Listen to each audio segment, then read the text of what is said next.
नमस्कार. हिंदुस्थान पोस्टच्या स्वातंत्र्यवीर सावरकरांवरील असत्याचे प्रयोग या मालिकेत आपलं पुन्हा एकदा स्वागत.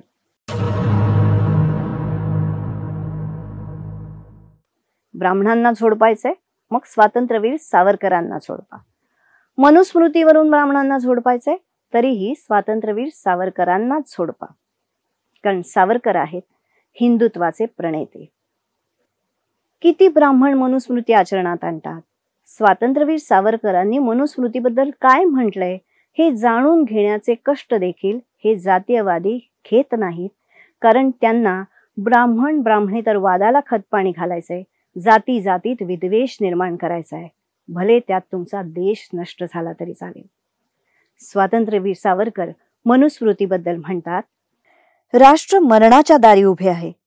यास्तव हिंदू राष्ट्रास ह्या काळाच्या तडाख्यातून वाचायचे असेल तर ज्या ह्या श्रुती स्मृती पुराणोक्ताच्या बेडीने कर्तृत्वाचे हातपाय जखडून टाकले आहेत ती तोडली पाहिजे.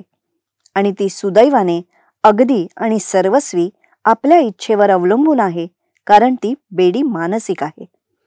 युरोप 4 शतकांपूर्वीपर्यंत धर्माच्या अपरिवर्तनीय सत्तेचा असाच दास झालेला होता आणि त्यापायी आपल्यासारख्याच दुर्गतीस पोहोचला होता.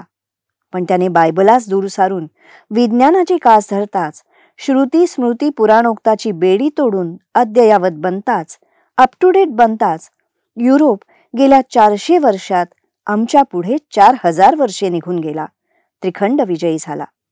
तसे आमच्या भारतीय राष्ट्रासही होणे असेल तर पुरातनी युगाचा ग्रंथ मिटून ही प्राचीन श्रुती स्मृती पुराणादी शासने गुंडाळून आणि केवळ ऐतिहासिक ग्रंथ म्हणून संग्रहालयात सन्मानपूर्वक ठेवून विज्ञान युगाचे पान उलटले पाहिजे. त्या ग्रंथाचा काल काय झाले इतकेच सांगण्यापुरता अधिकार, आज काय योग्य ते सांगण्याचा अधिकार प्रत्यक्षनिष्ठ प्रयोगक्षम विज्ञानाचा.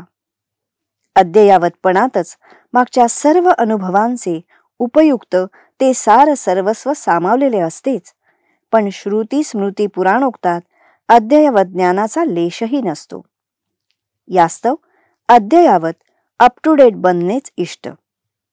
यापुढे कोणतीही गोष्ट चांगली की वाईट, सुधारणा इष्ट की अनिष्ट या प्रश्नाचे उत्तर ती आज उपयुक्त की अनुपयुक्त आहे या एकाच प्रत्यक्ष कसोटीवर पारखून दिले पाहिजे. तिला शास्त्राधार आहे का हा प्रश्न आता केव्हाही विचारला जाऊ नये. आम्ही कोणताही ग्रंथ अपरिवर्तनीय आणि त्रिकाला बाधित मानित नाही.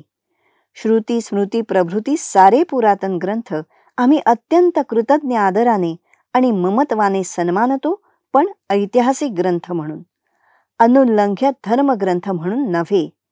त्यातील सारे ज्ञान अज्ञान आजच्या विज्ञानाच्या कसोटीस आम्ही लावणार आणि त्यानंतर आज राष्ट्रधारणास उद्धारणास जे अवश्य वाटेल ते बेधडक आचरणार. आम्ही अद्ययावत बनणार, अप टू डेट बनणार. इतका निश्चय होताच आपल्या प्रगतीला 5000 वर्षांपूर्वीच्या मागासलेल्या संस्कृतीत जखडून टाकणारी श्रुती स्मृती पुराणोक्ताची मानसिक बेडी तुटून आमच्या कर्तृत्वाचे हात मोकळे झालेच म्हणून समजा. आणि असं सांगणाऱ्या सावरकरांना हे जातीयवादी मनुस्मृतीवरूनच सोडपतात. सावरकरांनी असं म्हटलं होतं की जातीच नकोत, त्यासाठी त्यांनी जात्युच्छेदन असा शब्द वापरला होता. आणि ते पुढे म्हणतात की तरीही जाती असल्यास तर कुठल्याही जातीने आपण दुसऱ्या जातीपेक्षा श्रेष्ठ आहोत असं मानू नये. केवळ त्या प्रत्येक जातीचे काही गुण असतात तेवढेच बघितले जावेत.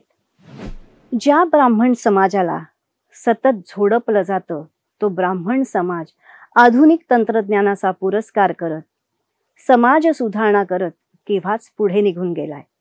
आणि खरं तर मनुस्मृतीत कोण अडकलंय तर जाती जातीत विद्वेष निर्माण करणारे हे जातीयवादीच.